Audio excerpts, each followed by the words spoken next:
अस्सलाम वालेकुम, कैसे हैं व्यूअर्स। उम्मीद करता हूँ बिल्कुल खैरियत से होंगे। अच्छा, आज बात करेंगे कि गंदम में जो अगेती काश्त गंदम है उसमें शगुफ़ा साजी करानी चाहिए या फिर जो लेट काश्त गंदम है उसमें शगुफ़ा साजी करानी चाहिए। एक छोटा सा टेक्निकल नुक्ता है, अगर आप उसको समझ सकते हैं, समझ लेते हैं तो आपके लिए बहुत ही आसान हो जाएगा कि हमने कौन सी गंदम का जो है शगुफ़ा साजी करानी है। देखें, जो अगेती फसल होती है, अगर उसके हम जो शुरुआती दिन होते हैं उसमें शगुफ़े के ऊपर काम करें ताकि इसकी जितनी भी ज़्यादा टिल्टरिंग हो जाएगी तो वो हमारे लिए ज़्यादा फ़ायदा मंद है।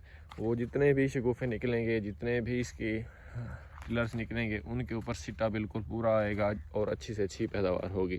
लेकिन जो लेट काश्ता गंदम है, क्योंकि एक तो पहले से वो लेट हो रही होती है, दूसरा उस टाइम गंदम के बाद में जो शगुफ़े निकलते हैं उनके ऊपर जो सिट्टा होता है वो सिट्टा नहीं निकलता, बल्कि छोटी छोटी सीटियाँ निकलती हैं, फिर सीटियाँ भी नहीं निकलती हैं। अगर वो निकल भी हैं तो उनमें जो दाना होता है वो कमज़ोर पिचका सा दाना निकलता है, सेहतमंद दाना नहीं निकलता।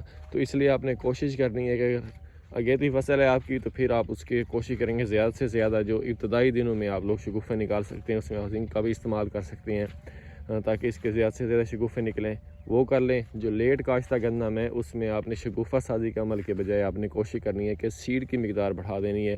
जितना ज़्यादा सीड होगा, जो थोड़े शगुफ़े होंगे, सीड ज़्यादा होगा तो उनके ऊपर जो है सिट्टा बिल्कुल अच्छा आएगा और उसकी जो प्रोडक्शन है वो भी अच्छी से अच्छी आएगी।